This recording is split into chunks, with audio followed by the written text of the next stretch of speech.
Live here on the journey. Give y'all some time to come in. Let's find us. Let's start the show music. Oh my God. Let's see. There we go.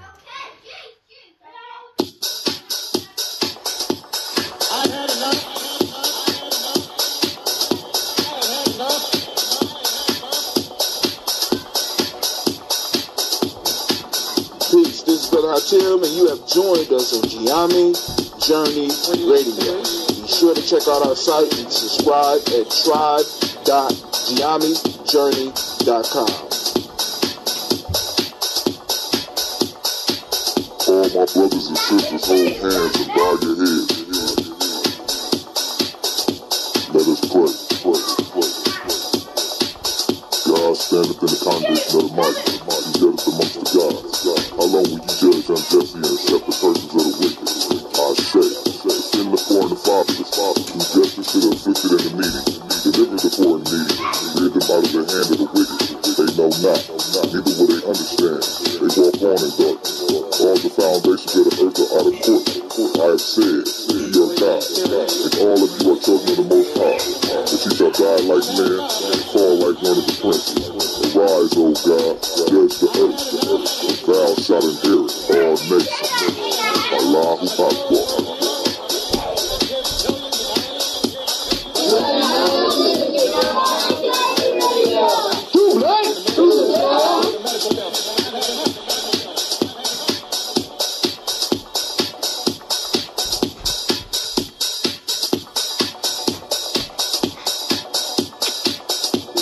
This is Kadar Fix, and you are now listening to the Giami Journey Radio. Keep up with the journey. Check out what we have done in the past. Go to journeyarchives.com.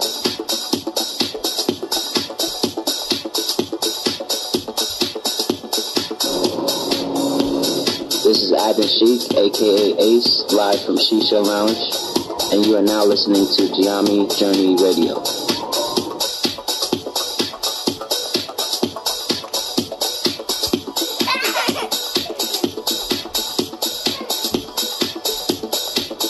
Be sure to follow Giami Journey on Facebook, Google+, and Twitter.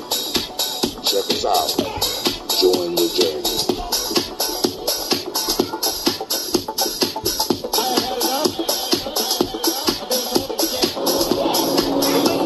This is Adnan Sheik, aka Ace, live from Shisha Lounge, and you are now listening to Giami Journey Radio.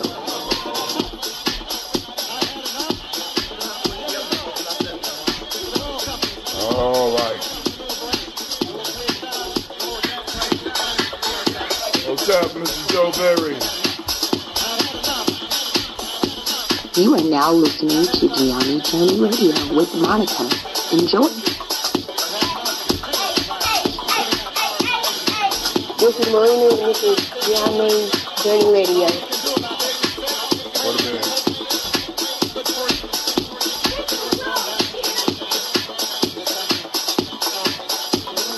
This is Willie. Welcome to Giami Journey Radio. I want to give shout out to Silver Kevin, all my Silver Nation out there. I want to give shout out to my mom. I want to give shout out my dad for raising me and my family for being around me. And I want to give shout out to the people of my generation that's trying to do something big.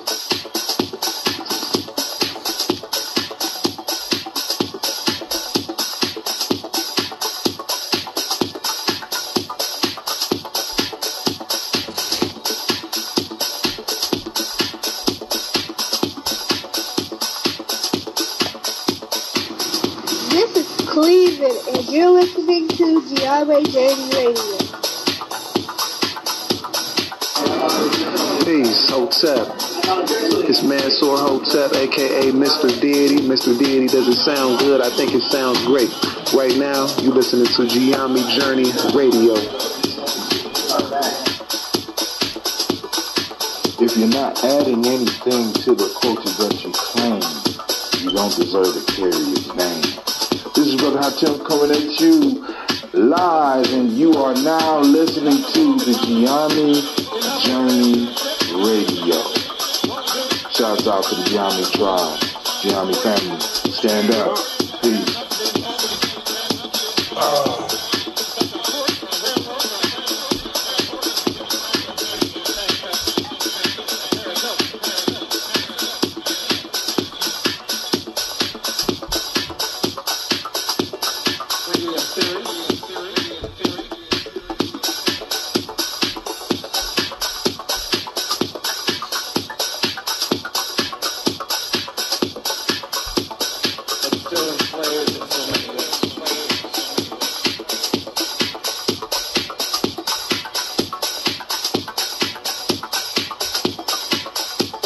If you're not adding anything to the culture that you claim, you don't deserve to carry your name. This is Brother Hatem coming at you live, and you are now listening to the Gianni Journey Radio. Shouts out to Gianni tribe, Gianni family. Stand up. And you are now listening to Gianni Journey Radio. Peace. This call is being recorded.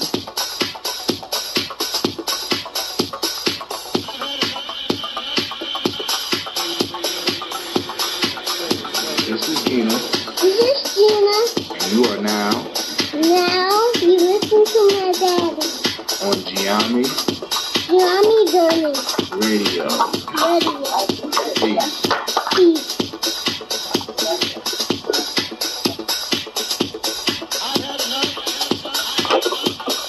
What's up?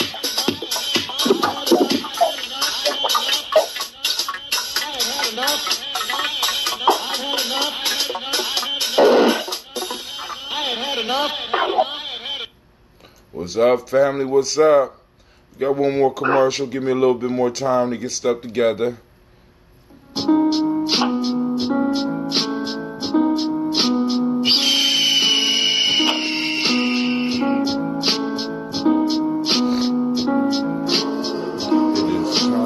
I am a Gianni man. I was born for greatness. My greatness comes from my potent sinner. I pledge to find and connect with my sinner. I pledge to build my spirit, mind, and body. I pledge to use my hands to build a better world for myself, my loved ones, and my community.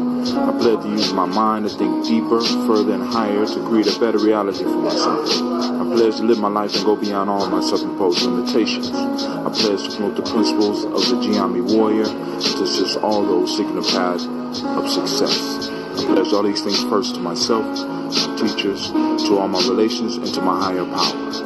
I am Gianni. Ashe, Ashe, Ashe. That is the Gianni players that is said by all of our true members at least once a day. Peace and welcome to our YouTube channel. Check out our videos and podcasts. Subscribe as well as join the journey. Push past your self-imposed limitations within the Gianni journey. Peace.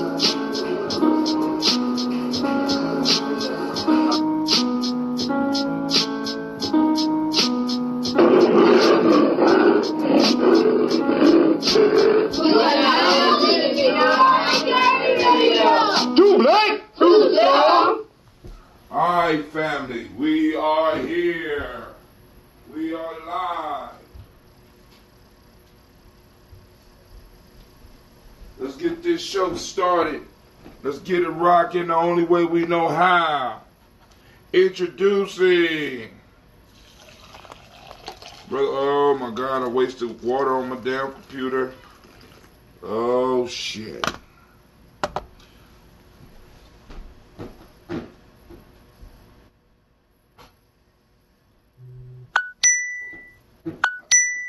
How y'all doing? The black signal has went out. We're about to start the show. Hopefully the computer ain't messed up. We gotta let our coffee sit for a second. Damn, I ain't got a coffee cup. I left my coffee cup outside. Woke up late. I sat down, took me a nap. I was about to be like, nah, we ain't gonna have the show today. But then I thought about the folktale because I was thinking about the folktale all day. And I said, we have got to talk about this folktale. We have got to sit down and have this discussion because it's important for all of us. So I'm going to get me a substitute coffee cup.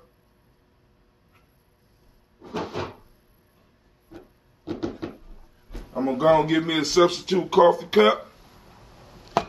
We're going to make it happen tonight. All right. So the black signal has been sent out. Okay, we got a lot of people on here. And I think we got some people on the line. All right, we got Brother Quasi on the line. So let's see what's going on. Let's read some of these comments before we even get started. I want to thank everybody who took the time to join us for the show. I'm sorry for the slowness. Shouts out to Brother Show Barry. Shouts out to Sister Jackie. What the topic for the day? The topic for the day is the folktale. And the folktale is called The Patridge and the Fowler. And this one is good for conversation. This is, oh my God. Punk ass chump just lied his ass off. Who, Jackie? Blacks and Hispanics are hit hardest by the drug trafficking Mexicans coming into the country. You talking about the Great Pumpkin? I mean, that's what he gonna do. Why even get mad about that motherfucker? Listen, we know, Jack. We know that. Blacks and Hispanics are hit hardest by the drug trafficking Mexicans coming into this country. I mean, trying to pull us into the fray. That's what you do. You got to get allies. You got to get allies on your side. And today, we're about to talk about allies and enemies. Sister Jackie says, I was like, really, bitch? Don't bring us into your foolishness. And the Hispanics were probably looking at the screen like, yo, Carol, go to hell. Oh, she's so mad she's speaking Spanish. I didn't know she spoke Spanish. What the hell? Uh-oh, Democrats turn. Shaking my head. It's about to go down, family. The world is ablaze. The United States government is closed. We are on the verge of the Great Pumpkin taking emergency powers so that we could build a wall. I mean, people got it sounding like motherfuckers just rolling into this motherfucker, right? Like you gonna build a fence and all of a sudden there ain't gonna be no drugs on the street. You know what I'm saying? America got the most sophisticated military in the world. And all of a sudden now it's gonna be a wall that's gonna stop everybody. Right? So we got Brother Quasi on the line. Look like Brother Quasi. You still there? You just listening in, or you ready? I hope y'all ready for this, cause this one right here, man. I'm here. This one I right just wanted to say real quick. Go ahead. They might know I don't know, the United States military.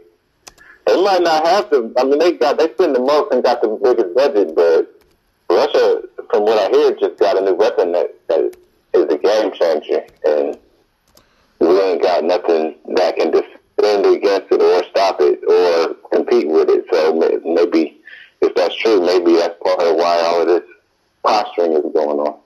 What you mean? Like, what type of weapon? What are you talking about? A missile that travels so fast that they can't stop it. Travels from such a distance and accurately that they can't detect it. But basically, we are like a boxer. You know, we're like being attacked with our hands being tied behind our back. I guess we, as far as that's concerned, because the American public is who will be attacked, who will be a victim of that. You know, I'm not saying that any of this stuff is in the works, but I'm pretty sure that it was a reputable source where I saw that Russia has developed and is producing a weapon that is at the peak of technology that we can't neither replicate or defend against. Well, you know, if they talking about it, they know about it. If they know about it, you know, I mean, it's a possibility. Russia could have caught America with their pants down.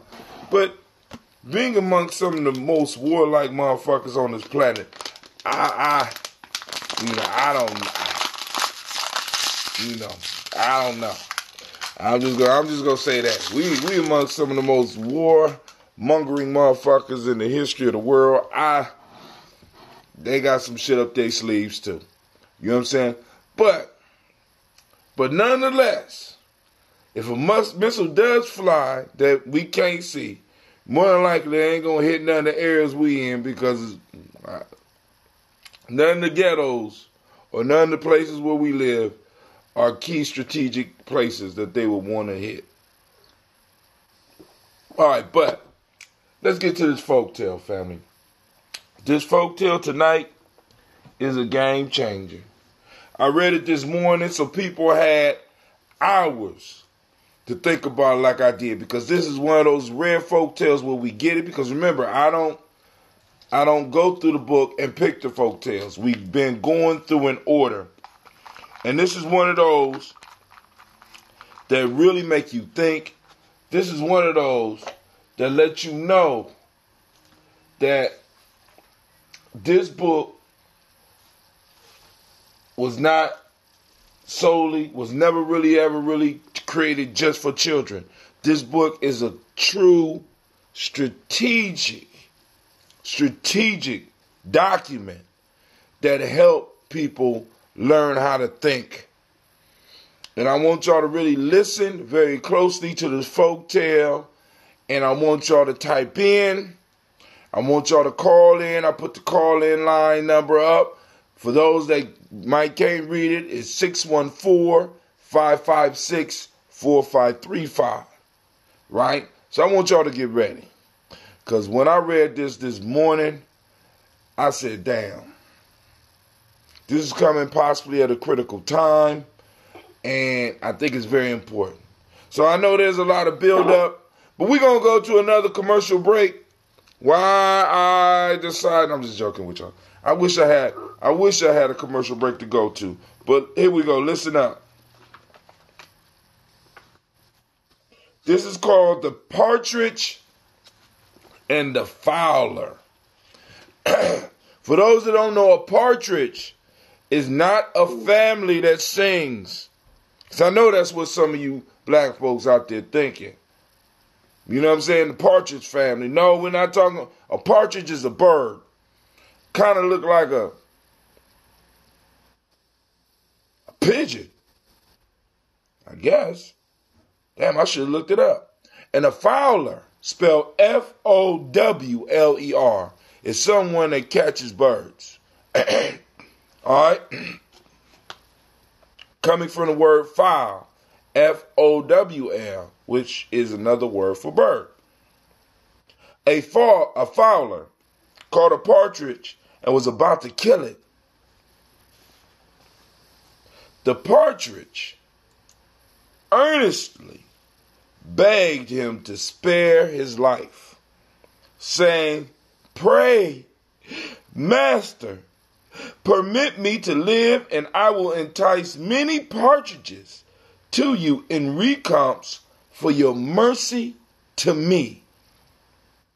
The fowler replied, "I shall now with less scruples take your life, because you are willing to save it at the cost of betraying your friends and relations."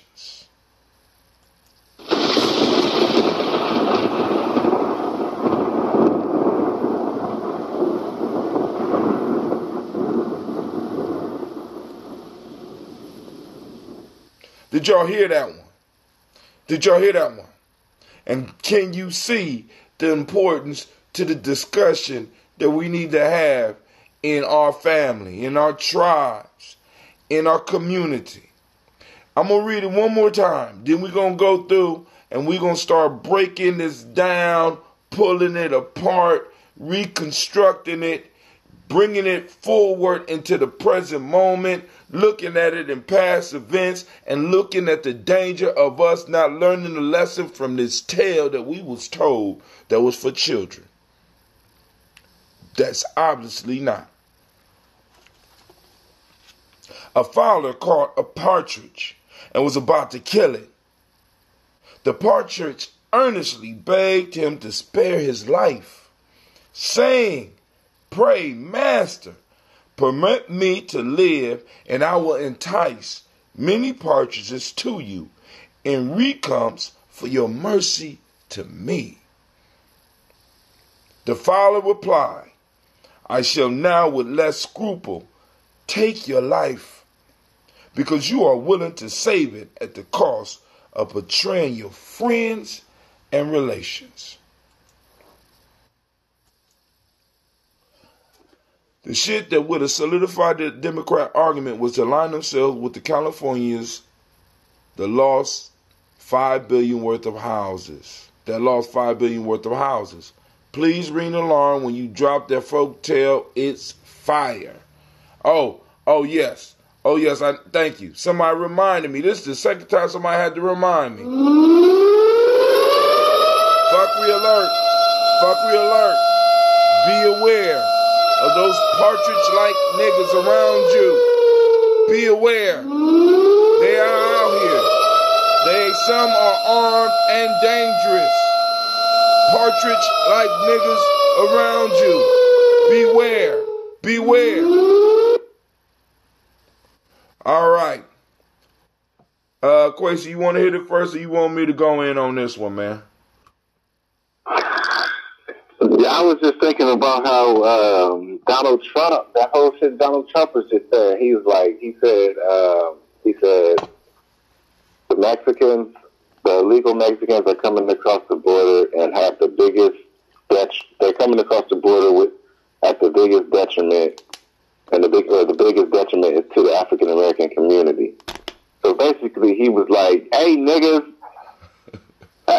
American niggas, black niggas, whatever. These Mexican niggas is about to start coming over here and taking y'all shit. So unless y'all want to, unless y'all want to lose y'all jobs, unless y'all want to lose out, I need y'all to ride with me against them." Now, so if we fall for that shit, we deserve what the fuck we get. But I got to ask this question, and I know a lot of my family gonna get mad. Is he wrong? Well, I mean, I'm not gonna get mad, but yeah, of course he's wrong. I'm not gonna get mad. No, I'm just asking. Yeah, cool. I'm gonna ask definitely you. Wrong. I'm gonna ask you to prove that point. I know Jackie out there typing up like a motherfucker right now. Somebody tell me, how is he wrong in that? Then we'll get back to the, because you took me to a whole nother place. Well, I mean, wrong and right is so subjective, so I definitely do have to kind of take a step back and say, my first thought, I mean, I think Mexicans have some of the biggest claim to being natives to this land, and the whole line of what is theirs and what is Mexico. I mean, I don't know if that is something that culturally that they even agree with in the first place. So, I mean, I don't know, like that whole colonialization imposition on that weighs into it now for me. That, you know, some people might not agree with that, and that's fine. But as far as I'm concerned, that weighs into it. So I'm gonna just stop right there. I don't know if you want to respond to that, or if you want to go in a different direction. Well, because I'm an advocate of reparations, and I just want to know how will Mexicans come across the border affect our argument for reparations? I'm just like, when it comes to politics, you know what I'm saying? I'm definitely black first. And I have to look out for our interests. So I asked the question, how is he wrong with what he's saying? So now, because what Jackie said was that we're going to be the hardest hit by drugs and blah, blah, blah. I think she was quoting him. Right. That was what he literally said. Right. Now, she quoting him on that piece. I might be able to hear him. Yeah, that was literally what I was just watching this address. He said that. He literally just said that. All right. So she was probably quoting that. Right, she quoting him. But my question is, how is he wrong? See, because a lot of times we got to understand, man, politics is a selfish game. It's a very selfish game. And a lot of us, we're not really willing to play it. You know what I'm saying? We're not really willing to play the game that it requires for us to actually get what we deserve. Because now, one of the major issue is, when we let people into the country, what is their depth of knowledge about black people in America and the effect that black people have had on America? We are one of the only populations that have absolutely nowhere to go. So when it comes to being Americans, we are. So the question that I always got to keep in mind, that I always got to keep in mind when we're dealing with any of this stuff that's going on politically, how does it affect me and how will it affect my children? Because one of the major things that Obama used to talk against reparation was, well, what about everybody else? All those people who had absolutely no benefit from slavery, why should they have to pay? Shit like that. I'm not trying to hear that shit. You know what I'm saying? Because America, we know, is built up on standing on our necks. And the more people we get in between that don't know the history and don't really give a damn about the history, and soon as their political agenda is met, they may forget us. I'm not on that shit. I'm not on that. So, I don't know how, okay, so this is a different perspective, because I don't think I've really met. I tend to want to disagree with that. I tend to think that's what it's for. That's what it's for. I mean, I do understand that we have a specific history here, and I was just thinking about what you were saying as far as like we don't have anywhere else to call homeland. But I think that what like imperialism and colonialism colonization did was separate all of the people of color that I think in some way, shape, or form, what I think of as indigenous people around the world, I think has some maybe loose or tight-knit, some type of structure. Solidarity. Some type of society that was on some level. You're looking for international solidarity between native peoples. I'm not saying that that's what I'm looking for. No, that's not what I'm saying. I'm saying I think that's what colonization and imperialism broke up. I think that's what the system was on the planet before the current system. So I think, while I do understand that we have a specific, I think that we have a specific claim to a debt from the people that have all of the wealth at this point in time. I think we have a specific claim to that. I can't help but think that our biggest ally is the fact that we are a global kind of presence. You know what I mean? I don't know how to kind of say that. You know why it's hard to say? You know why it's hard to say? Why? Because it don't exist. Why?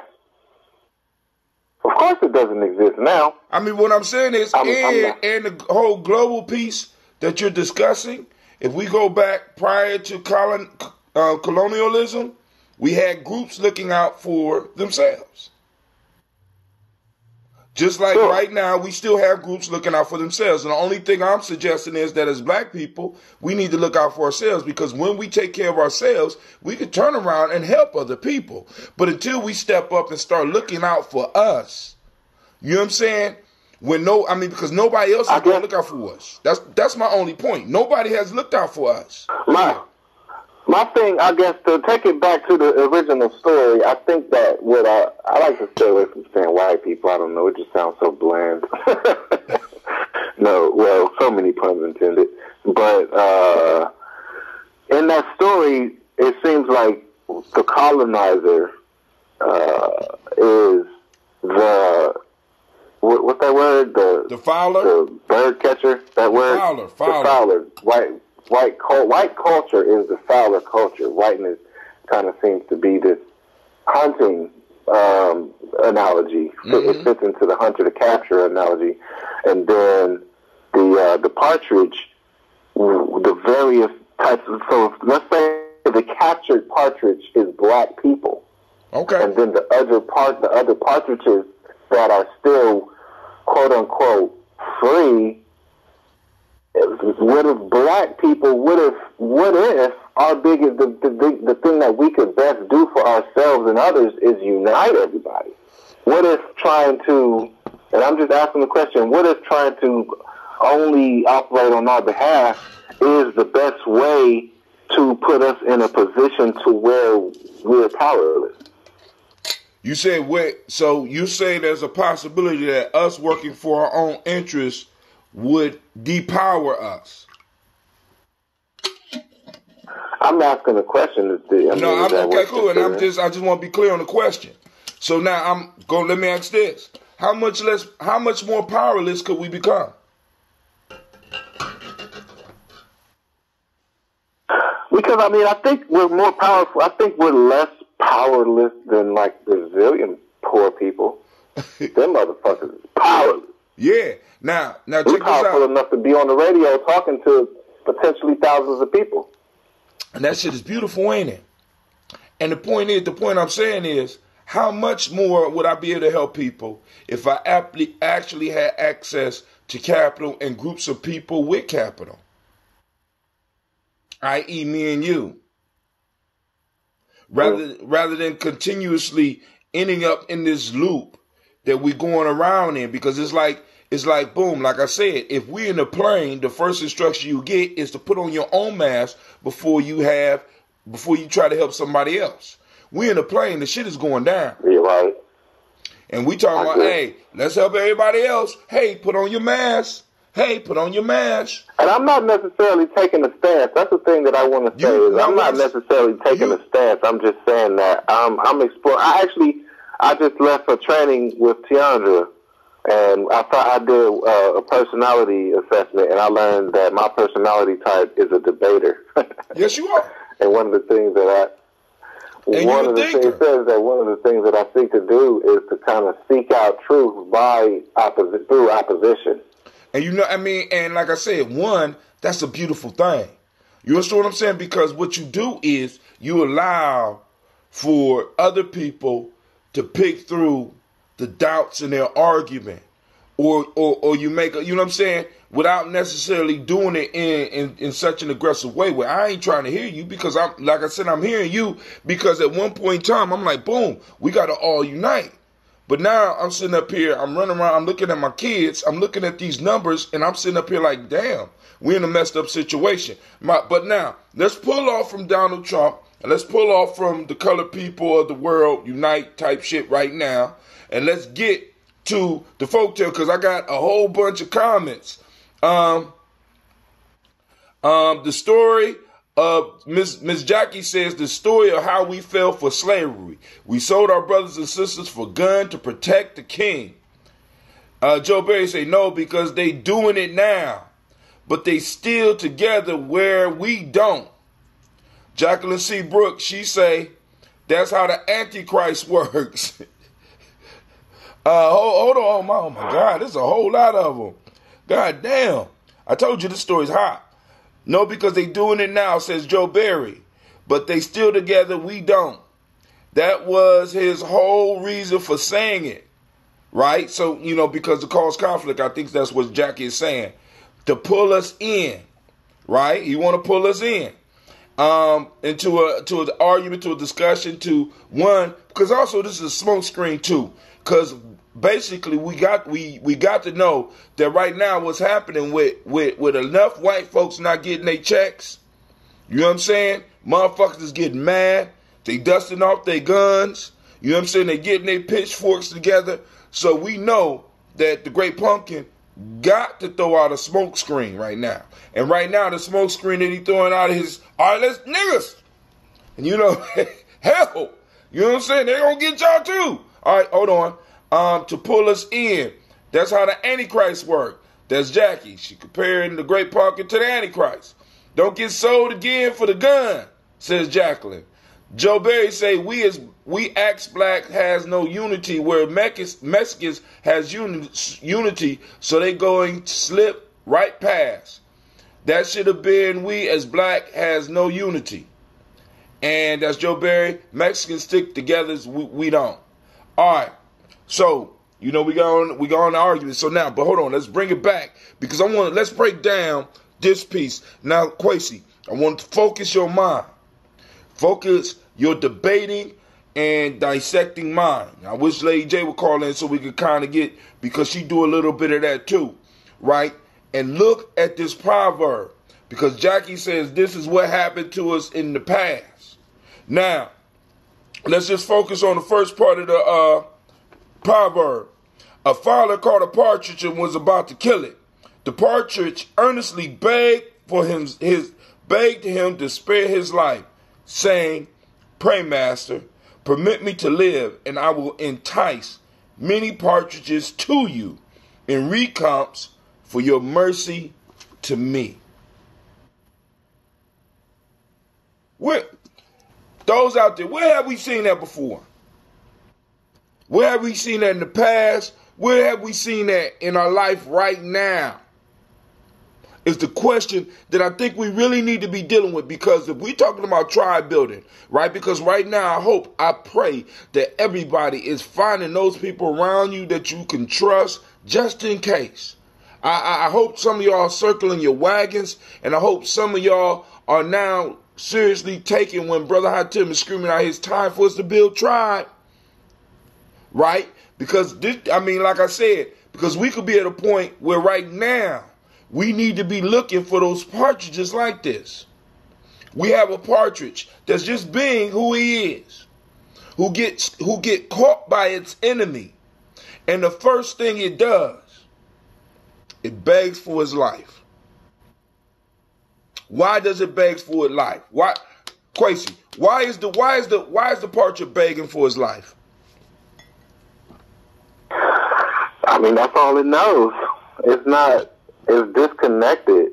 If it was more connected to what it meant to be a partridge, then it would be more concerned about losing everything than its own life, I just want to be alive. It's definitely misinformed. It's a misinformed partridge. You so nice. It's a misinformed partridge. It's a partridge that's so connected to its life that it thinks that its life is more important than the group's life. And all of us work with people that look like us like that. All of us know people like that. That my own existence is more important than every other person that looks like me. Every other person in the tribe's life is not as important as mine. And so this is one of the reasons why that question that I had Cleve recite, when we be like, what must a warrior do to be great? They must die. Explain. They must die to the 7 unbalanced passions. Because what this partridge is dealing with is the first of the 7 unbalanced passions. And that one is fear. Fear of the unknown. Fear of death. And because this Fowler has him in his hands, the only thing that's flashing through this partridge's mind is a fear of death. And he's willing, or she's willing, to do anything to escape that death. Now, black folks, this has been a description of us for a very long time now. To be the most spiritual, the most connected people in the world, we are exhibiting a lot of behaviors, when you really break it down, that have absolutely nothing to do with spirituality, with believing in a higher power, and that's fear. But go ahead. I like to carry play scenarios out in different ways. Imagine different things happen and see what will happen. See what type of questions I end up asking. Okay. Let's imagine that the partridge was able to. Let's imagine that the partridge was able to successfully game up the Fowler, And the Fowler was like, you know what? Okay, cool. I'm going to go ahead and do that. Right. But then the Fowler wasn't a dummy. The Fowler put one of them little tracking device things on the little bird, on the partridge's leg. So now the partridge knows, okay, I'm not about to just run away. I really owe this dude some of my partridge homies. So we went back to the village and got some. He ran his game, got the partridge homies to come, and then when the Fowler came through, he took 3 of the partridge homies, and they never came back. So they probably worked out something where he could not be detected by the other Fowlers, right, or the other partridges. But he knew in his mind and his heart and in his body language and his very essence of being, everything about him was a betrayer now. So he's going to try to fit back into society because he don't have nowhere else to go. Where else you going to go? You know? You was a partridge for a reason. He's a partridge. He was a partridge. What you call him? What you call him? So now where you going to go? So now you alienated. Wait, I just want to go back. You called him the partridge. He had to give up some of his partridge homies? he had to give up some of the partridge homies, man. He said he had to deliver, right? He said he was going to, because the dude know where he's going to at, so he know where he's at, so he going to kill him. So let's, right? He got to pay. He got to pay up. He got to pay up, and the price that he paying is deeper than money. It's deeper than property. He giving up his soul. When somebody turns, go ahead. No, you go ahead. When somebody gives up who they are, they give up their soul.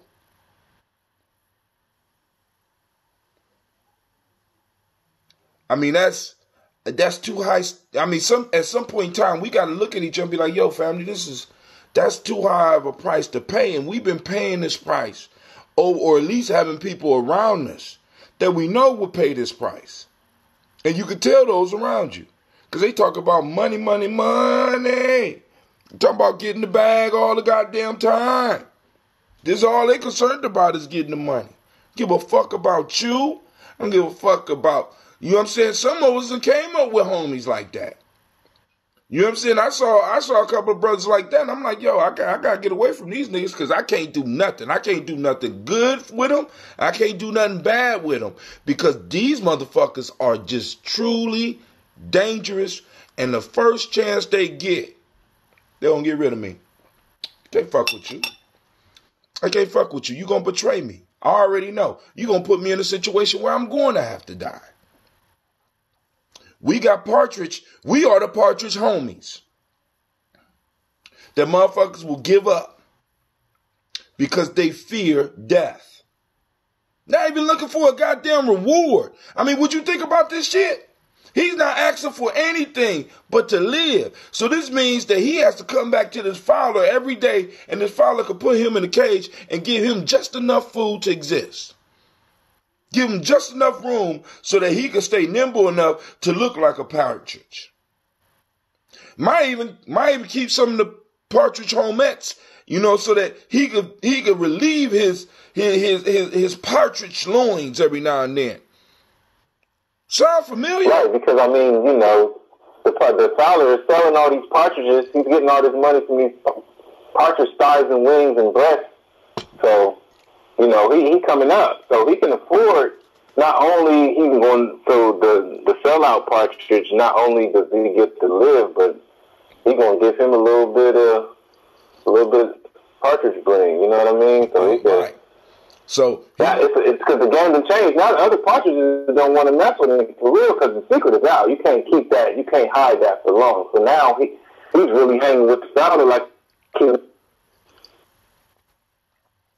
Fowler then gave him what the Fowler thinks is of value. So the partridge then decided that he's going to hold that stuff in value because it's pretty, sure, nice, it's shiny. You know what I'm saying? And it's like, but now let's go to the second part of the story, because the second part of the story is very important to me, because this is a lesson that we have to start making sure that we pass down, especially within Giammi family, because the bottom line is, if you watch gangster movies. There is a rule in gangster movies, and there's a rule, an unspoken rule, that the individual that does what that Patridge does either gets it right away or gets it later. Because you as a leader cannot allow that shit to exist, even from the other side. Because if he sold his own people out, imagine what if he get a thumbs up on you, what he gonna do? You can't, you even as the master, because think about how he turned around and he started calling this man a master. You know what I'm saying? Not that you are a great skill. I'm just so fearful of you. I'm just trying to humble you, master. Mister? Master? Please. What does this Fowler do? This Fowler follows the rules. What's the rules? He tells him, I'm going to say his words, and then I'm going to come back and I'm going to bring it in English. The Fowler tells him, I shall now with less scruple take your life, because you are willing to save it at the cost of betraying your friends and relations. See, family, and this is what we got. This is how you push this lesson even deeper. If me and Quasi got beef, and one of Quasi's number one dudes come to me and be like, yo, I know how your crew could take out Quasi's crew. Be like, oh yeah, go on, talk to me, holler at me. You know, I just need blah, blah, blah. I got you, dog. Don't worry about it. What's up? Right? All right, you just at 12 noon, right? You leave the spot. I come in, or I send some people in, they gonna handle that, and I will see you later to give you a reward if it all pans out. I go in, I do what I do with Quasi's and them people. I send somebody in, we do what we do with Quasi's people. And you know what we have to do immediately? What am I required to do immediately, Quasi? You still there? Report back? No. Yeah, I'm here. No. You got to report back, I'm assuming. No. Listen. Your dude that betrayed you, right, has to get his comeuppance. Because now, one, this dude is a traitor. He is of no use to me. I'm about to give him some resources that I can give resources. The resources that I'm about to give him are resources that I give to people inside my tribe. Why would I do that? Oh, yeah, right. You got to get rid of him. Oh, he got to go. Oh, there's no place for him in my crew. There's no place for him in life. And if he's waiting for me with the bag, I will walk in with the bag and I will take care of him and I will distribute what I will give him to all those around me, setting an example. Treachery is not allowed in our ranks, nor will it be accepted.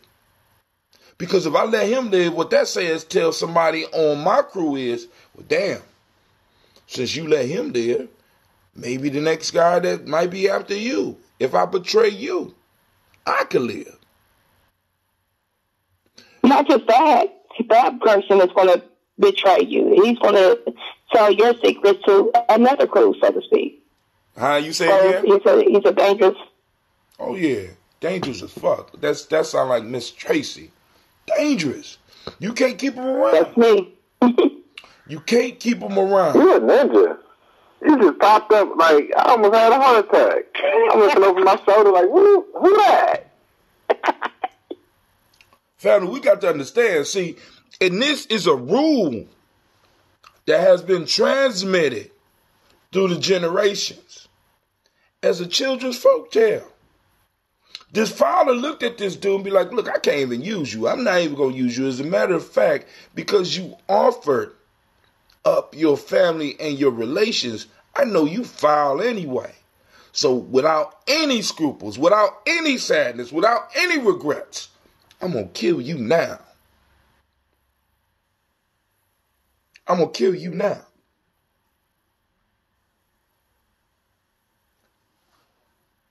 You see what I'm saying? For some reason, we think that we could betray who we are. We think that we could sell our souls. And we think that we could live a whole healthy life. It's not even in the cards. It's an unwritten rule inside of every successful group that traitors within, that's treason, you need to die, and traitors from outside. As soon as your usefulness is over, I eliminate you as well. Basic rule. Basic rule. Now, we can see the same thing happening when they get done using up one of us. We can see it in entertainment.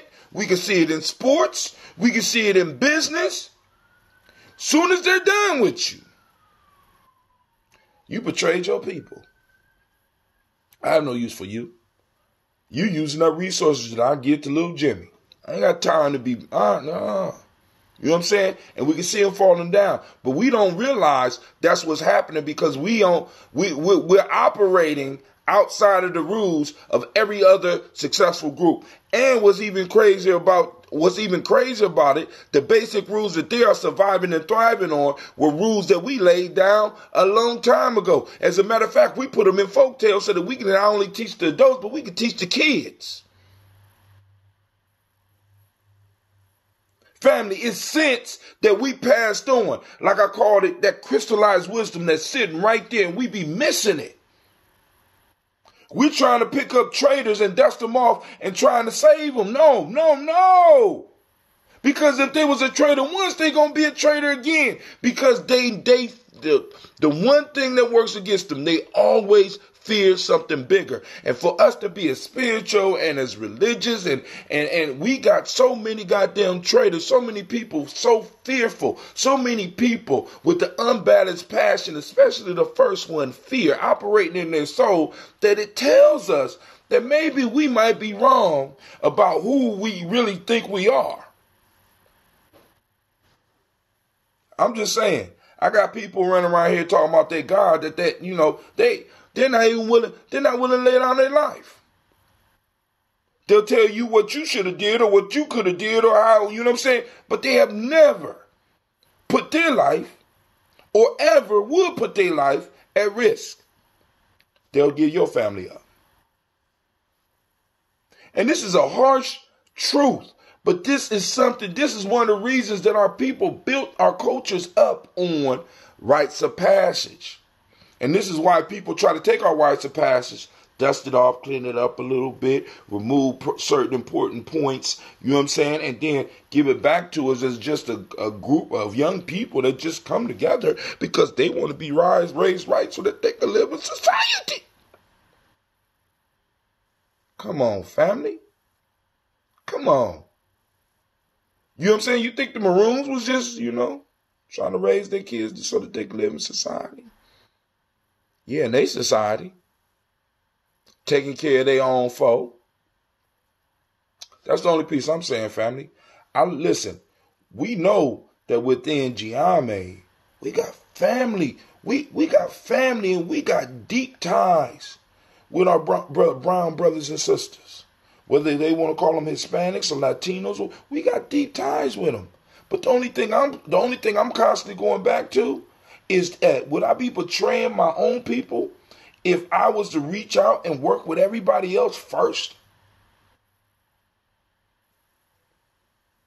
I'm saying I have to turn to mine first, because how's anybody else going to trust me if I'm coming by my goddamn self?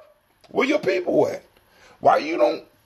When I show up with peoples. I show up with my family. Oh, we coming for the ceremony.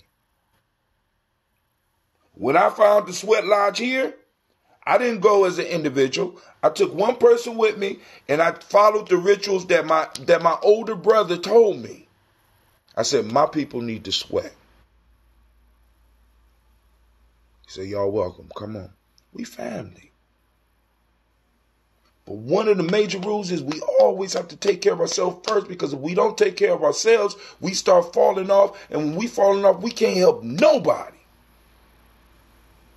We betray ourselves. We're betraying our relations. What do you call it? He said you're betraying your friends and your relations.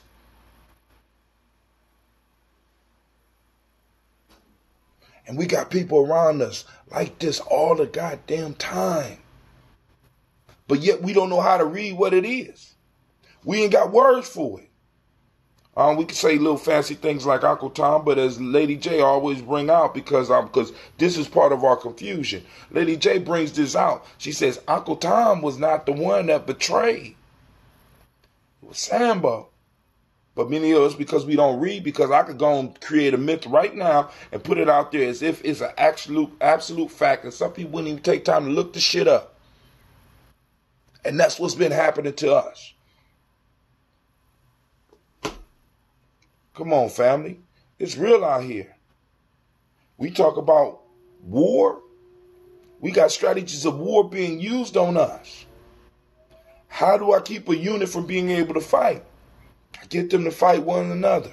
As long as I keep them able to fight one another, I can start taking them off one at a time at my leisure. As a matter of fact, here's another story. And this is one of the ones I picked for the children. A fox and an ass was walking through the woods. The fox saw a lion coming, and he knew that they weren't going to be able to escape. So the fox tells the ass to chill for a second, and he goes and talks to the lion. I'll take care of it, ass. Now the ass and the ass and the fox was cool. The fox go over to the lion and be like, "Yo, check this out, man. You look hungry, right? And you know that ass look like a good meal over there. So if I help you get that ass, will you let me go?"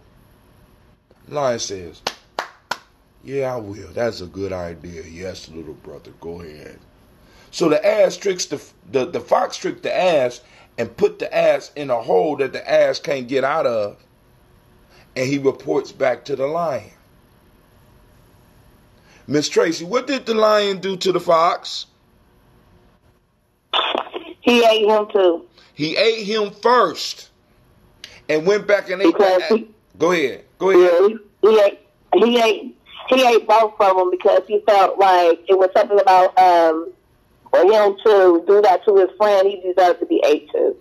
You deserve to be ate too. He ate the fox immediately, and because the ass was trapped, he ate the ass at his leisure. Another story where this comes out. You have the bear and the travelers. You got two travelers who pledge to each other. They're gonna look out for each other. A bear comes running. One of the friends run and leave the other one because one of them didn't notice that the bear was coming. And the one friend figured that if I get away, you know what I'm saying, this bear will be satisfied with my so-called friend. So he leaves him. The friend don't know what's happening. He turns around. He sees the bear upon him. He drops and falls dead. Act like he dead. The bear smell him at his feet. Smell him at his knees. Smell around his waist. Smell up on his stomach, smell up on his chest, and the man holding his breath trying to act like he dead. And then the bear start putting all his bear snot over the man's face, and the man don't move, and he like, I can't hold my breath too much longer. And then finally the bear look up at the tree and look back at the man and whispers in his ear.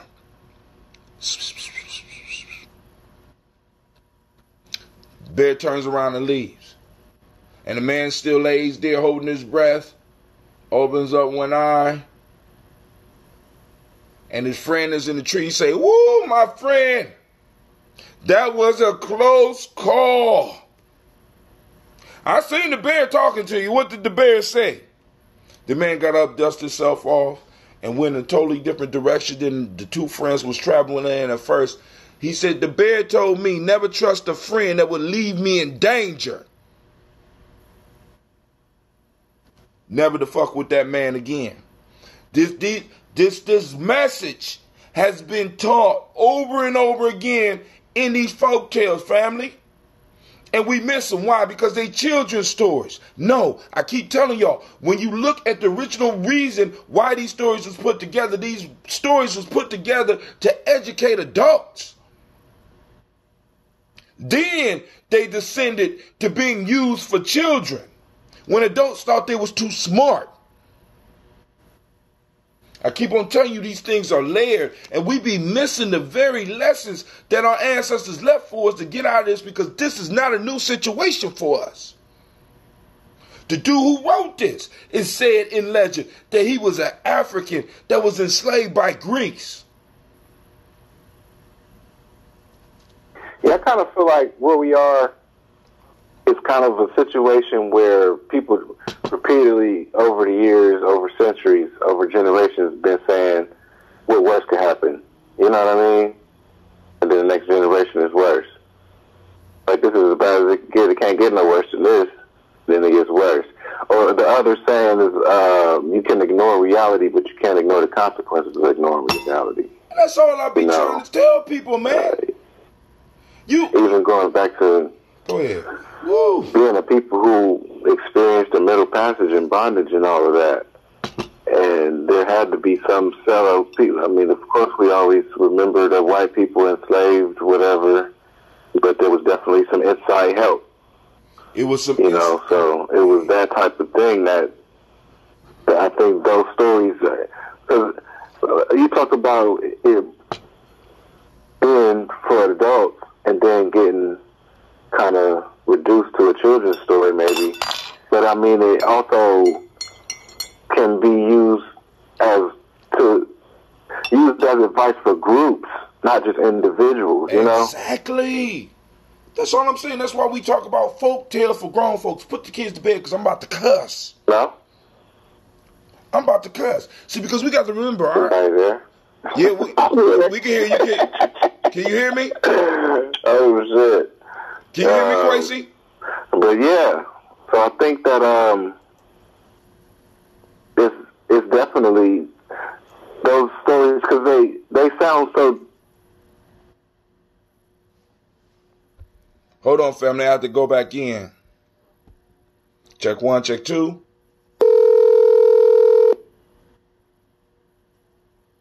This conference is being recorded by the organizer. In a different way, like even today's passage with the partridge or whatever, as well as the fox and the donkey, or the ass.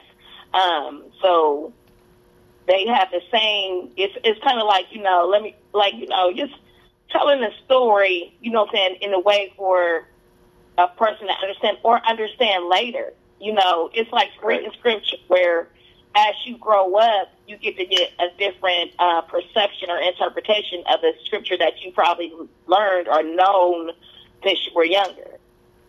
It's like as you grow older or become wiser, you begin to look at things differently. So you get to get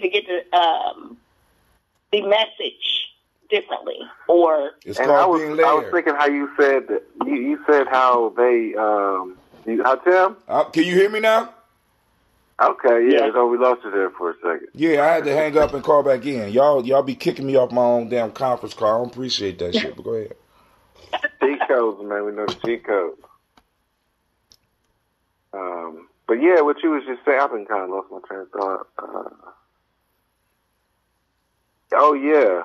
So you were saying, Tracy, about how sometimes it might be the same story over and over. I was thinking, it just occurred to me that maybe it's the same story with different endings, so we could kind of examine different outcomes of a similar situation, you know? Exactly. Oh, yeah, but it's also like you said, too, when you're discussing it in the group, you get the different perception. You get a different perception, right.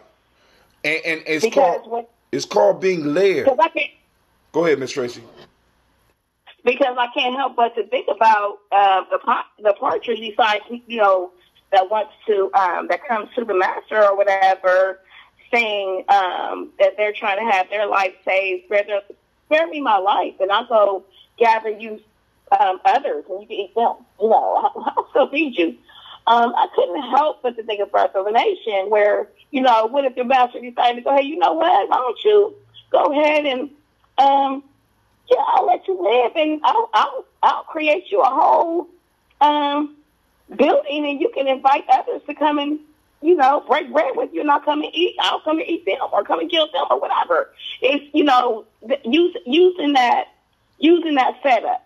You know what I'm saying? Using that setup to the advantage. Just looking at stories in different ways. I promise you, when I watch movies now, it's so much.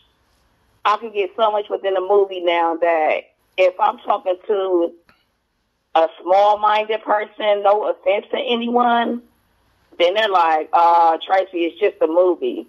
Versus talking to someone who could kind of get me like, you know what, I didn't think about that. You see what I'm saying? I don't just look at just what's there. And Hip Hop Decoded is the book that got me like that.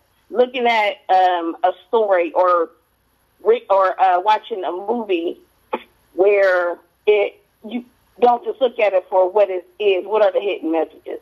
What else is it saying? Because I took Black Panther in a whole different aspect. I just felt like the reason why Killmonger's plan didn't work is because the white man came and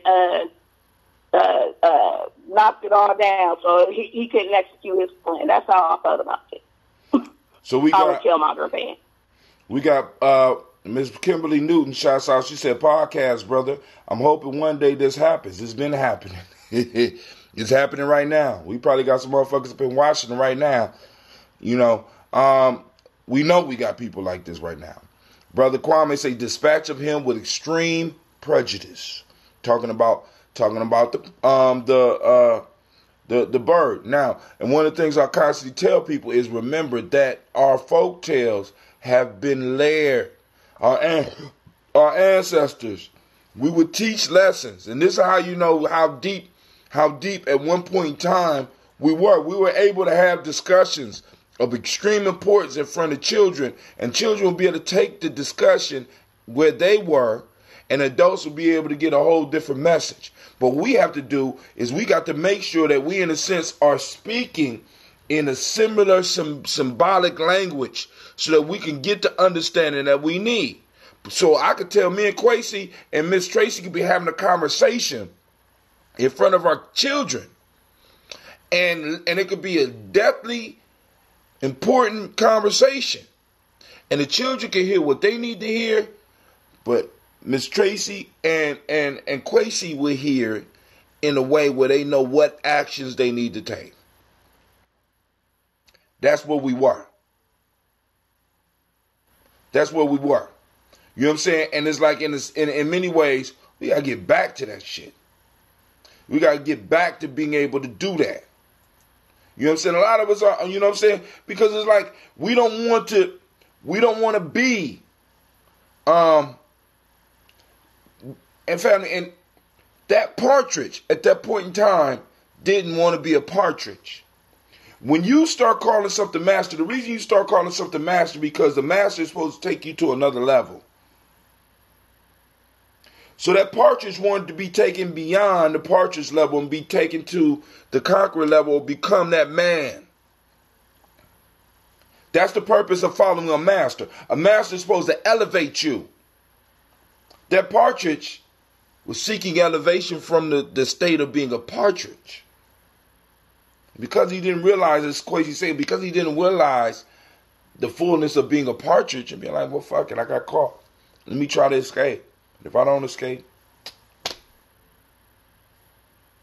rather than saying something like, hey man, I got some partridge homies you might be interested in feasting on. What kind of shit is that? Come on, man. But yo, I ain't gonna hold it up too much longer because we go over an hour and people start tuning out, and I definitely want to try to build up. You know what I'm saying? Because this is a movement. We will be having our next warrior training on the 19th, Kaumba the 19th. You don't know the language, you need to learn the language. Anybody that want to be made aware of this particular show, this show is called Folktales for Grown Folks. You can text FF FFGF, which stands for Folktales for Grown Folks, FFGF to 77292. And it will let you know when the show happens. If you want to be on the Daily Toaster list, all you got to do is text TOASTER to 77292. I'm trying to build back up the black signal so that people can start being aware when we're having these type of conversations, so that we can have people call in, we can argue, because the whole piece is, family, I don't give a damn whether or not you agree with me. But one of the things I can't allow a motherfucker to be walking around with me and be existing in the fucking illusion. I can't do that. Because one of the laws of Ma'at, like I said, people be talking that Ma'at shit to me. One of those rules is being able to distinguish the real from the unreal. And I feel that if you are in my family, I feel that it's my responsibility to be like, yo, family, there's some reality here we got to look at. It might be uncomfortable. It might be kind of scary. But I want you to know that when you enter the ring, what you're dealing with, and it can be beat. But as long as you on some fictional shit, you step in, it's like Quasi was talking about going into the boxing ring, and you got your hands tied behind your back, and you think that you going to win by shouldering this motherfucker? It's not going to happen. You on some illusionary shit. I can't have it. Family, we are in a country that is, for all intents and purposes, that is shut down. And the people that's going to be affected the most is black people. We are in a country that has changed the tax laws. And do you know who's going to be affected the most? Single black people. And do you know you exist in a country that was built up on the failure of black folks?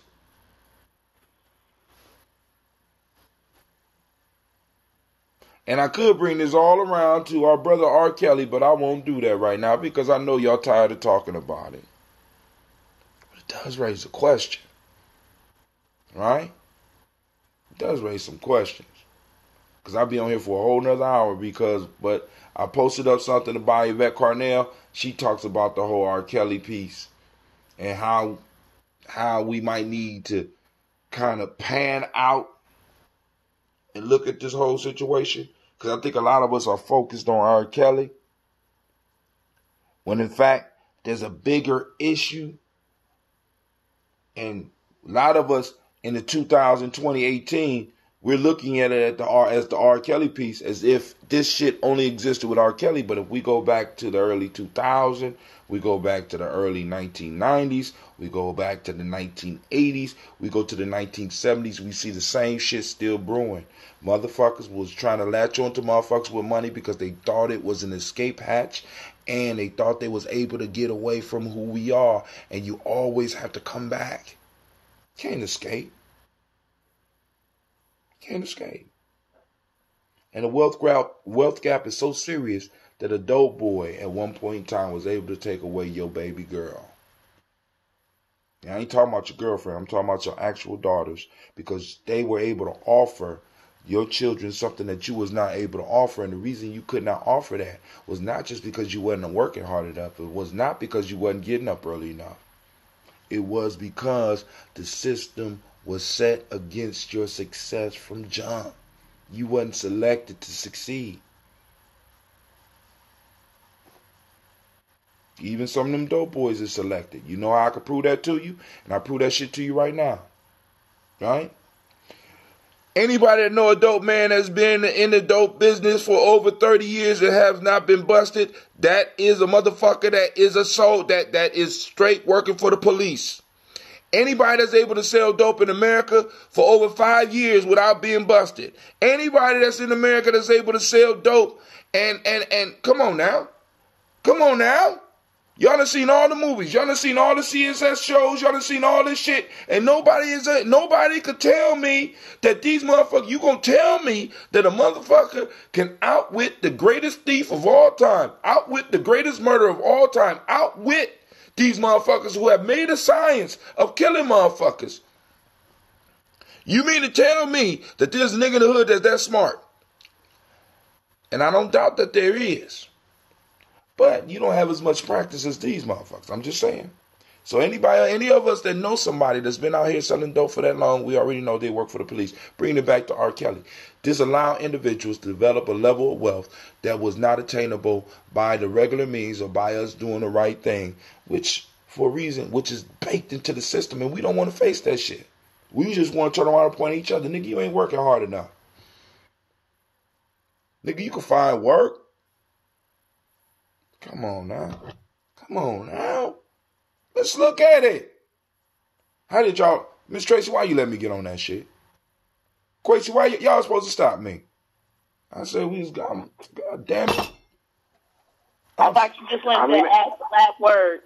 Nah, ain't that. Yeah, y'all gonna get the last words before I get up out of here, because I'm about to go off on this shit, man. Because y'all focus on R. Kelly when the problem is not R. Kelly. R. Kelly, what he does is terrible. But the problem, y'all focused on the wrong shit. But go ahead. And I know some people texting on that, but go ahead. Say your last word. The R. Kelly shit is so deep that it's so multi-layered, and there you go. It's just another example. I think what we need to start doing, what we would benefit from doing, is start using this shit as a mirror, because ultimately the bigger issue than R. Kelly is that we continue to be locked into this. The people not only having a very limited perspective, being able to entertain one idea in our mind at a time, but somebody is implanting the idea that we're entertaining. God damn. Not only are we capable of entertaining multiple ideas at once, but we can also come up with the shit that we're entertaining. And that's kind of my biggest, the shit that's troubling me about this R. Kelly shit. That's all I want to say. That's perfect. I'm done. But you ain't got nothing to say about the last word on the folktale? Because I kind of took it away from the folktale. I'm sorry. I didn't mean on the folktale, I think that it's almost as if now, I guess to try to tie it all in, it's almost as if now we are both the Fowler and the Patridge. We're stealing from our own mind.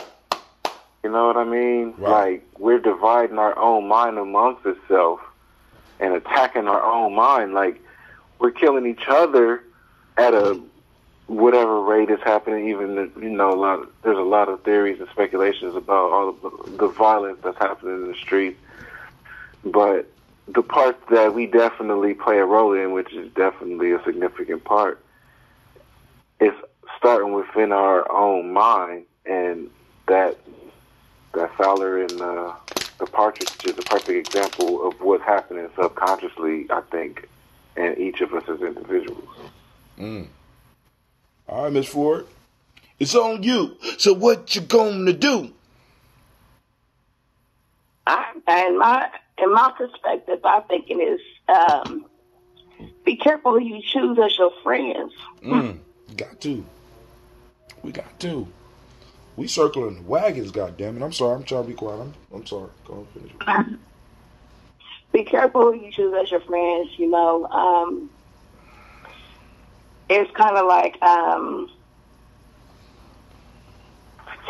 observing, being a listener, paying attention, because his friends knew he was like that. I don't know. I just think I think that's the lesson. Be careful who your friends are. You have those that will send you up the river and won't think twice about you and call you a friend. Ain't that some shit? That's the scariest shit right there for me. Oh my God.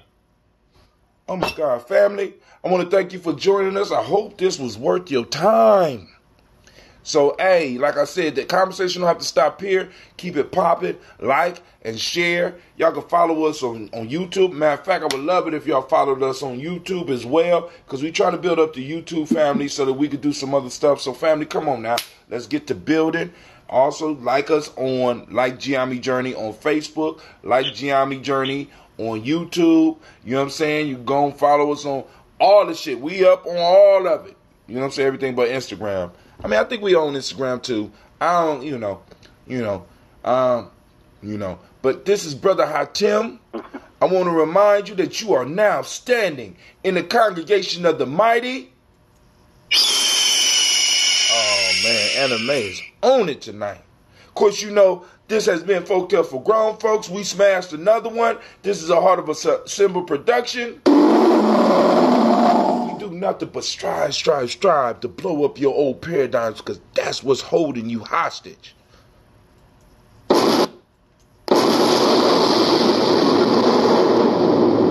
I'm about to go cut my rap album now. I'm so hyped up right now. I'm ready to go rap. So I'm about to go to Kid Magic Studio and bust a couple of rhymes. I'm out.